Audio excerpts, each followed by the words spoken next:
ಪ್ರೇಮಿಗಳನ್ನು ಬೇರ್ಪಡಿಸಿ ನೂತನ ಜೋಡಿಯ ಸೇರಿಸುವೆ, ಬೊಂಬೆಯ ರೀತಿ ಆಡಿಸುವೆ.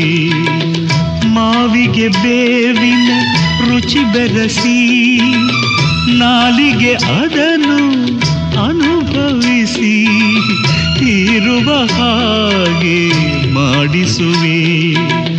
ಮಾನವನಾಗಿ ಹುಟ್ಟಿ ನೀ ಬಂದರೆ ಕಷ್ಟದ ಅರ್ಥ ನೀ ತಿಳಿವೆ.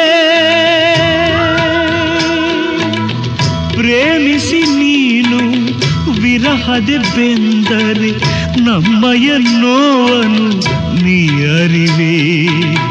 They say love is God, but I say God doesn't know anything about love. ಕಣ್ಣಿಗೆ ಕಾಣ